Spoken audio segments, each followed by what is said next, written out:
Good evening, ladies and gentlemen. Every day is a dawn of a new hope, and we are happy again to have you watching the program Viewpoint on DBS television every day at 7 p.m. But then today we are going to be discussing many issues, and our guest for tonight is Mr. Kang Gogomos. He is a legal mind practitioner. Good evening to you, Mr. Kang, and thank you very much for coming. Thank you so much, madam. It's my pleasure being here another day. Manga Venashus, good evening and welcome. Good evening, Vanessa, and good evening to our viewers this last day of the week. The program is divided into two parts. The first part that has to do with the yes or no questions and answers, and the second part has to do with the debate. But for the moment, let us have part number one.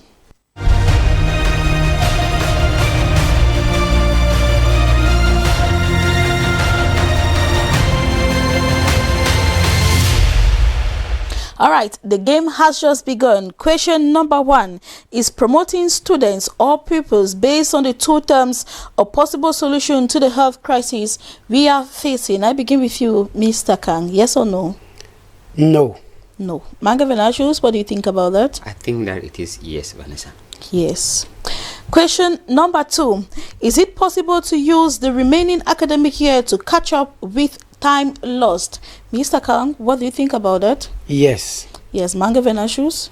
I'm thinking the contrary. I think no. No. The third question for today. Is there anything wrong in talking about the Anglophone crisis in classrooms with case study, the University of Boya? I begin with you, Manga Venashus. Yes or no? Nothing. There's nothing wrong. Nothing wrong. So it's a no. Yes. Mr. Kang, what do you say about that? I said no. There is absolutely nothing wrong. Okay. And our last question, is there anything behind the MRC's resistance to stop distributing anti-COVID-19 gifts? Yes or no? I begin with you, Manga Venashus. Yes, Vanessa, I think there's something wrong. There's something wrong. All right, Mr. Kang? Yes, I think there is something wrong. This is their point of view, and what is yours back at home? Just stay tuned for the debate. We'll be right up in a moment.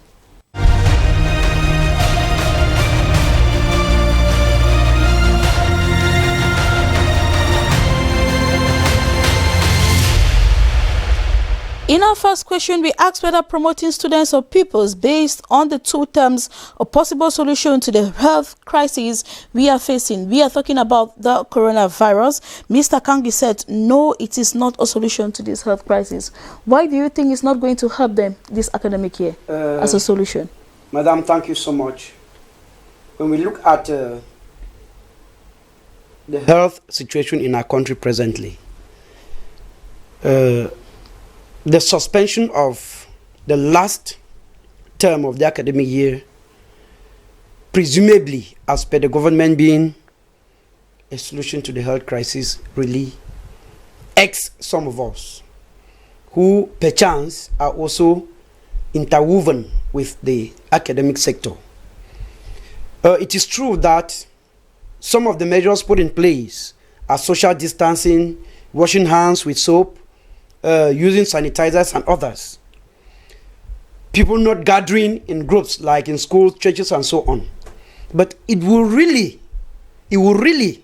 take an extraordinary force to bring to mind that I should warmly accept the fact that the government, the administrators that be, will sit and decide that bars should open. When people gather, when they take alcohol, it intoxicates them. They can embrace and do everything. They open bars and allow churches and schools. It does not really bring to mind any ideological difference. I really think that the opportunity given to bars would have been given to churches, given to schools, where we know they are social entities, which of course can supplement, like the church. They will intercede to God, because I know that human beings treat, but it is God who heals.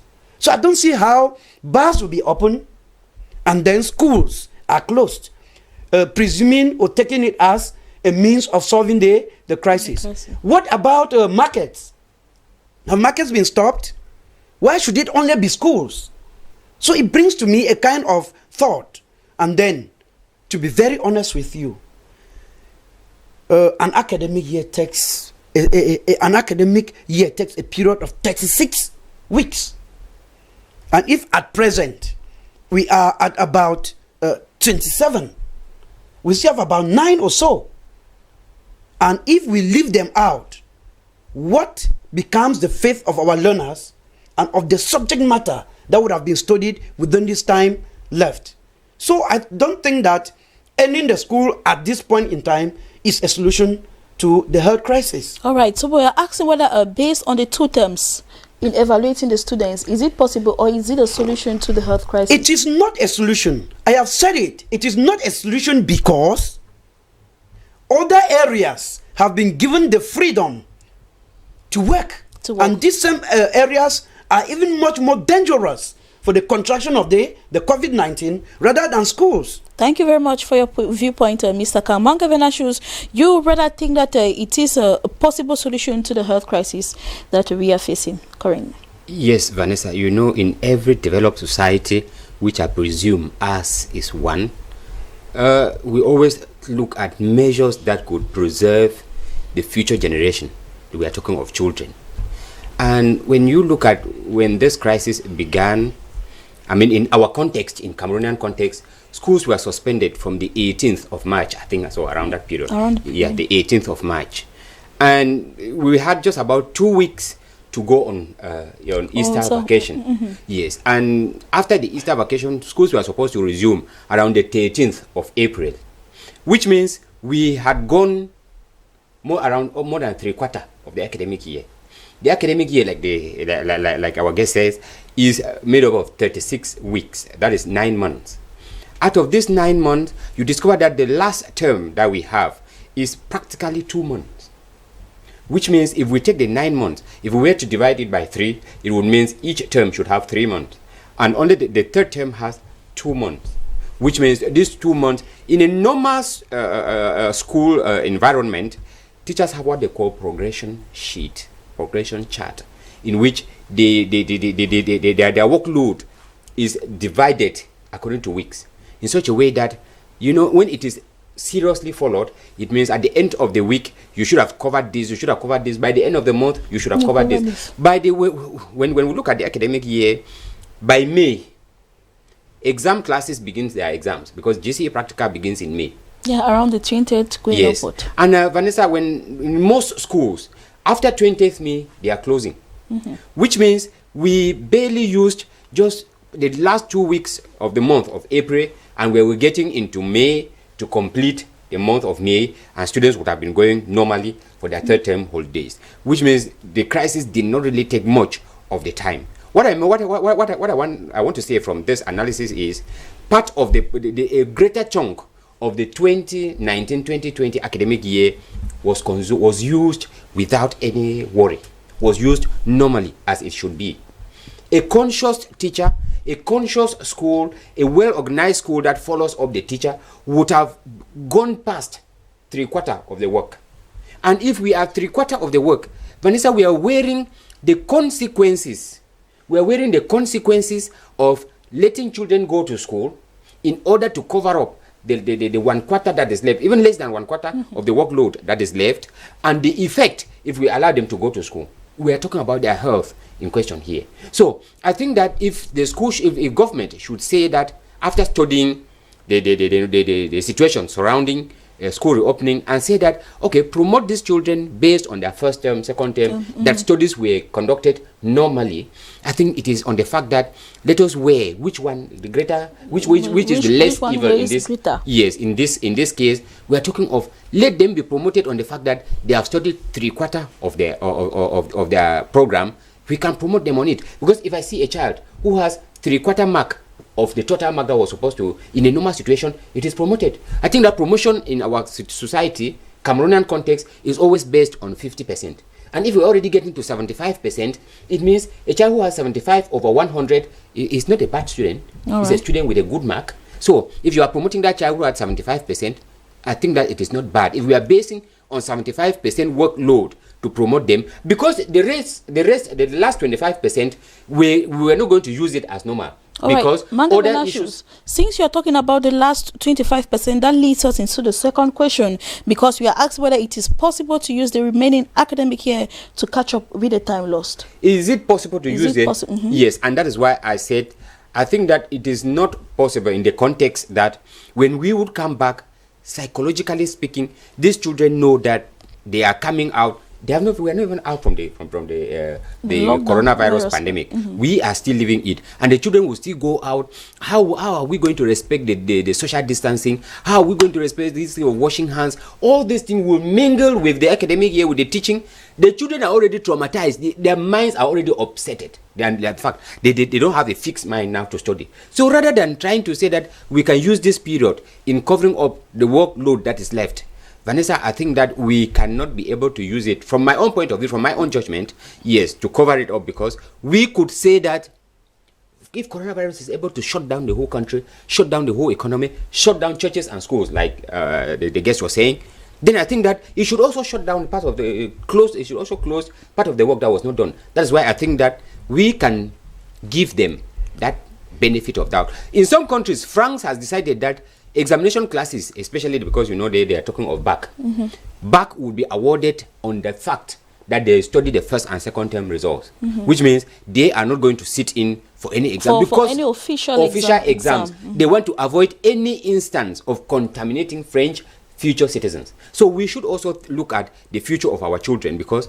these children, they are still fragile. They would not be able to respect the barrier measures like you and I would do. So that is why they think that we should give them the priority. They should stay at home. Madam Vanessa, all right, Mr. Kang, your take on that. You said yes, it is possible to use the remaining academic year. Yes, I want to think that Mr. Venasius wants to join the group of people who do not really want the best for our children. The academic calendar is not rigid. Get my point. The academic calendar is not rigid. It means, therefore, that it could be extended, given that certain inconveniences like the COVID-19 came in. When we close in June, we reopen in September, there is a period of about 2 months. Given the fact that we have been home from when schools were officially closed, we should, if in my opinion I am sampled, I will tell you that we should consider that this time we have been at home is part of the holiday already spent. And then, God being God, if the COVID-19 goes out, we use the time between July, if it ends in July, it's a presumption. All right. July, part of August, cover up the work so that we should have good consciences that when schools are resuming in September. The children should have covered what they were due for the previous class, and then continue with the academic work coordinatedly. You understand? What Mr. Venasius said, from my judgment, appears to be he is much more inclined to seeing the children enjoy the summer holidays rather than completing the 1/3 of the work left. My question is, if it were a Form 3 student and 1/3 of the work that was supposed to be covered in Form 3 is not covered, are they going to complete it in Form 4 before starting the Form 4 program, or will it be forgotten forever? And if that be the case, what if they were to study something per se, osmosis, and a child has the vision of becoming a medical doctor, and maybe until that child goes beyond that has never known anything about osmosis. Don't you think that it would have a retrospective action when that child wants to pursue his or her dreams? I want to think that if the government should adjust its strategy, and we use the time for the holidays, when even to me, the holidays period, children are left free, they get indulged into activities that, there is an African adage which says, an idle mind is a devil's workshop. You understand? You soon see our youngsters getting involved in juvenile delinquency and others because of freedom. Let this time be used judiciously, and these children cover the 1/3 of their work. Manga Benashus, you have something yes, to add? I just wanted to come back on this issue. It's not like, giving the children the leeway just to play, to idle around, no. But the fact is, this is a reality that we have on the ground. It is not whether the government wants it or not. It is not whether we, the parents, want our children to, or want our children to be, controlled or not. The situation is coronavirus is imposing its rules on us. No matter what preferences we have to give way to coronavirus, because even if when it comes to life, it takes it away. It is in a real situation, the normal situation, the reality on the ground is few schools complete their programs. Few schools, few students would leave from 3 to Form 4, the example he took, would leave from 3 to Form 4, having ironed out the program in Form 3 and start a program in Form 4. We're talking about the Anglophone subsystem of education here. The program runs from Form 3 to Form 5. It's a 3-year program. And God being God, like he cited, if we are able to get to the other side of this virus next year, and in Form 5, these Form 3 students would be able to overcome them. Vanessa, how many how many examination class students go in for exams without completing their syllabuses? Do they fail? The examination is, we are living a situation where we want to look at, let us not presume that we want to shy away from work. No, the necessity of work is seen everywhere. But then the situation on the ground, we are still using the if clause because we don't know what will happen in June. If by June the virus is still there, I don't think that, we don't know. The government will decide that let us prolong, and we can go even right up to next year. Remember that some other countries have been in this thing for more than 2-3 months, and they are not yet even talking of lifting up the lockdown. All right. So it is just to say that, in as much as we want our children to go to school, in as much as we want our children to complete their workload, it is also necessary that we need to take precautions to preserve their life. That is the center point here, preserving their lives. All right, maybe in another program we're going to talk more on this, but then let us focus on our debate this evening. Is there anything wrong in talking about the Anglophone crisis in classrooms? We took the case study of Boya with Mr. Agbo Baladan has been dismissed because he set a question concerning the Anglophone crisis. Mr. Akang, you said no, there is nothing wrong in that. I will start by hailing Barrister Agbobala. I'll start by hailing him for bringing to limelight truths that are hidden. I want to think that the Anglophone problem in this country is not anything that is new. Even the smallest child who can talk, especially in the English-speaking zones of this country, knows that there is a problem. And an adage runs that a problem shared is a problem half solved. I want to think that the truth about the Anglophone problem should be made known. Should be made known to the nooks and crannies of this country. Because if we know the truth of the problem, then the problem is half solved. And how then are we going to make it known, without teaching it to the children, without teaching it to the learners? I am really flabbergasted over one issue. I don't know if the Agbobalas, I don't know the question he put up, but I don't know if his own question was a question that had a taboo on it. Let me bring to you an exhibit that Agbobala is not the first university lecturer to pose a question to learners relating to the Anglophone problem. Mm-hmm. If our listeners, those watching us now, some of them have seen these questions, the University of Yaoundé too, in January 2020, in its receipt session for the Master's 2 students of the Faculty of Law and Political Sciences, posed its question number 2. Is the evolution of the Anglophone problem from 2016 an issue of nationalism or ethnicity discourse? If the lecturer there was not called to question, if the lecturer there was not dismissed, why should Agbobala be dismissed? I don't think that dismissing him is actually based on the fact that he posed a question relating to the Anglophone crisis. I want to think that there is an underlying.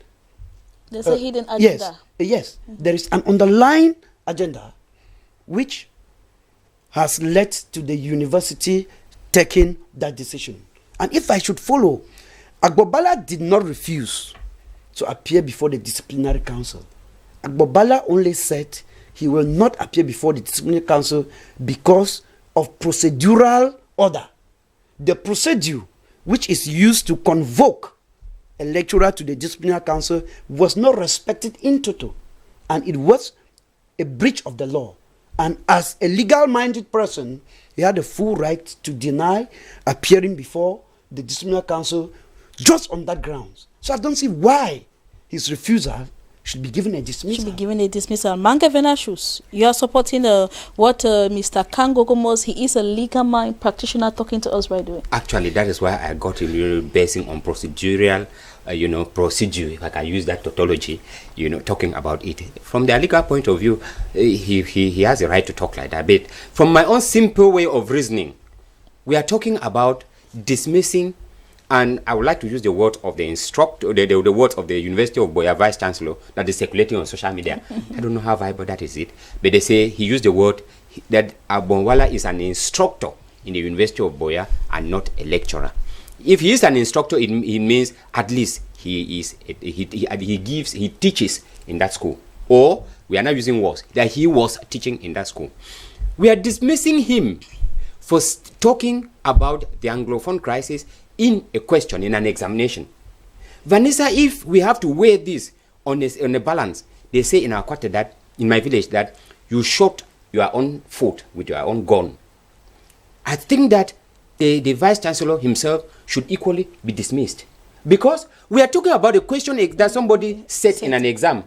What about the lecture that took place already in class? The message had gone through. He has taught the Anglophone crisis in class. And now he is evaluating to see whether the students understood what he taught. Instead, they should have dismissed him that he taught about the Anglophone crisis in class, not setting about questions in class. Which it is another proof to say that the University of Boya does not control lectures that are given out to students.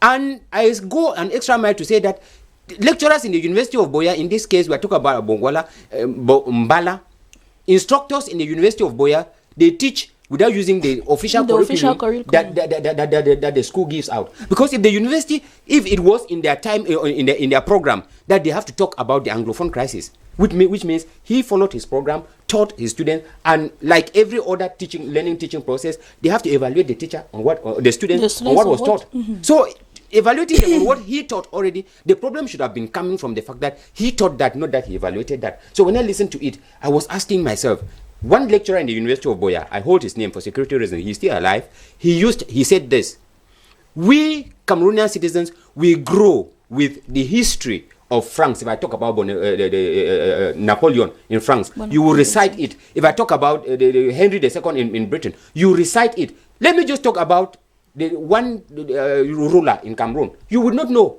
because we were not given our history in Cameroon. They did not teach us our history. They were teaching us about the French Revolution. They were teaching us about the American War of Independence. They were teaching us about things that have no bearing to us actually. But then, what concerned us? They were giving us a politically tailored history of Cameroon to suit the ambitions of those who tailored it.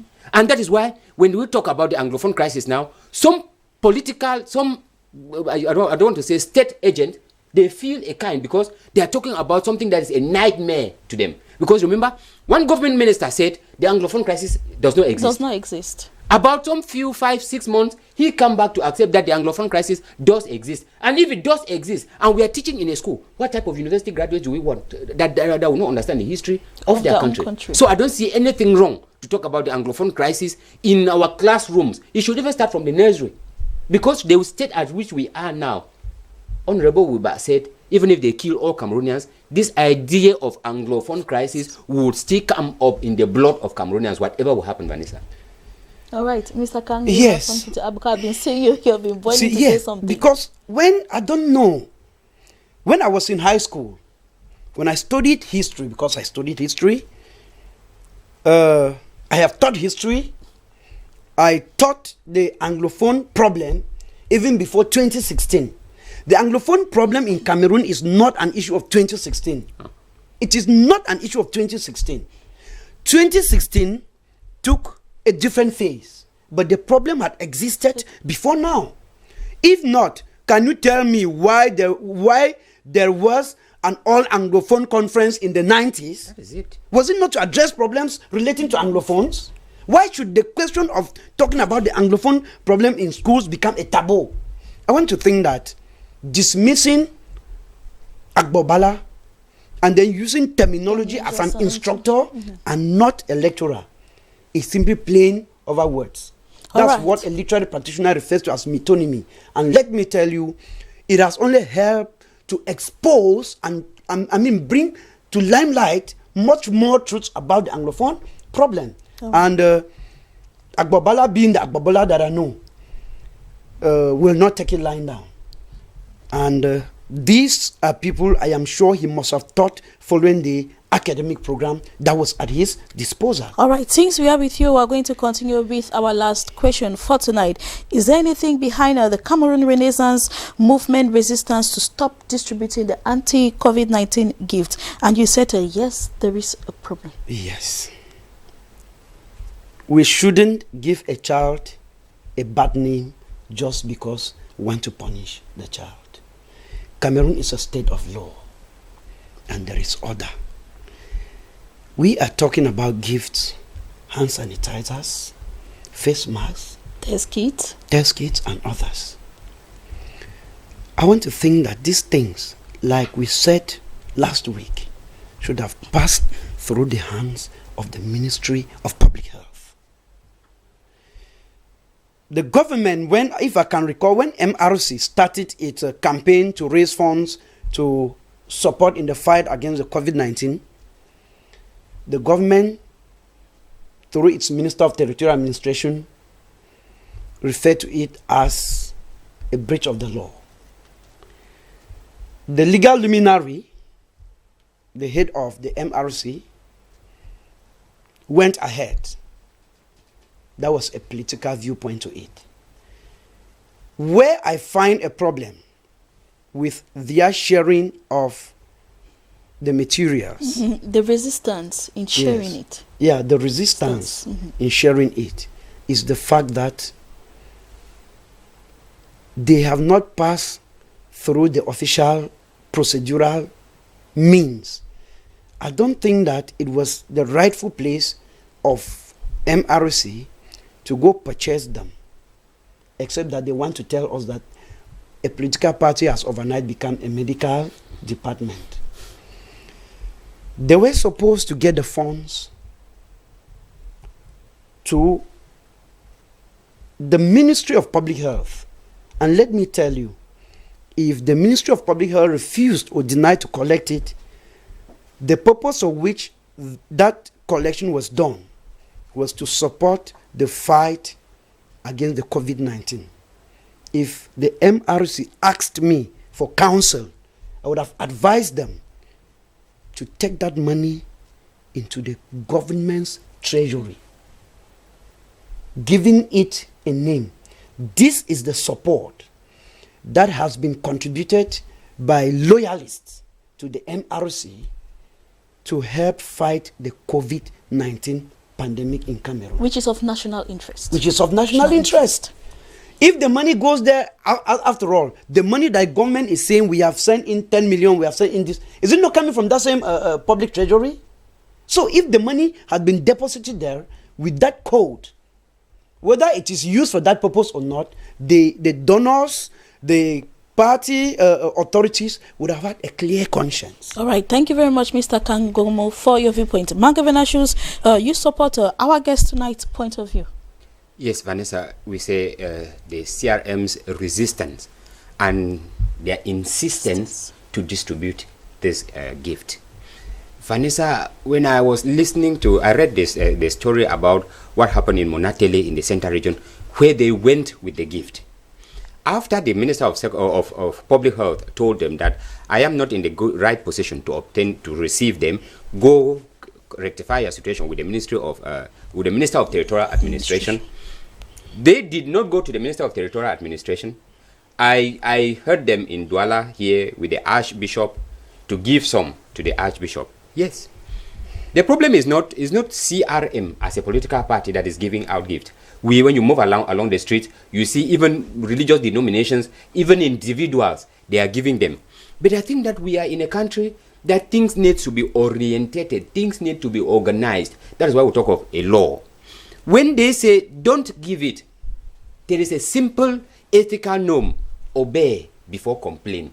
Okay. They did not obey, and once they don't obey, it seems as if there are two, there are two leaders in this country.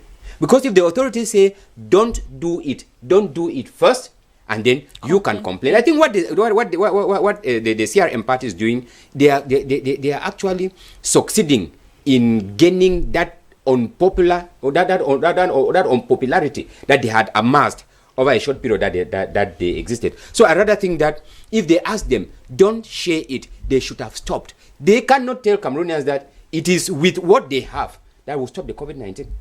Because now if they say don't share it and you insist on sharing, it means there is something fishy. Vanessa, you cannot help me against my wish.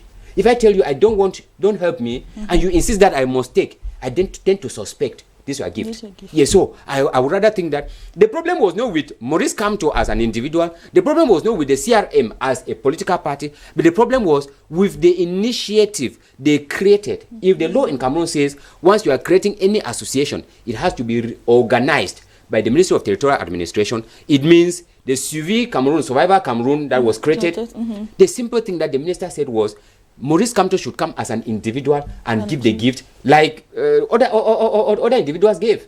Yes, if they came like them, because Dangote gave.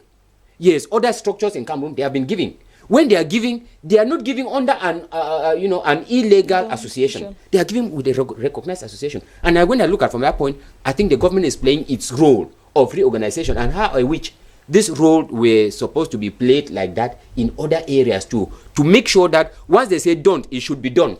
Not don't and then some other civil servants or ministers, they are doing it behind no bed. It should be a regular thing. When they talk of a law is a law, whether good or not. So the CRM party was supposed to pack the gifts. They should give it out. Maybe CRM party is giving, Maurice Kamto is giving as an individual, as a politician.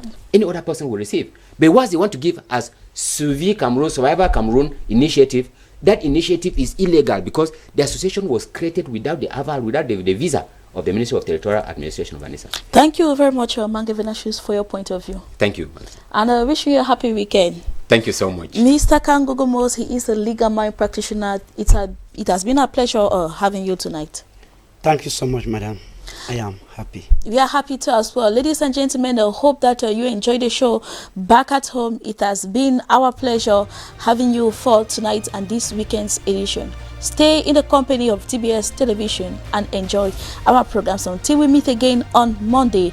Take a rendezvous and make it the best. Bye-bye.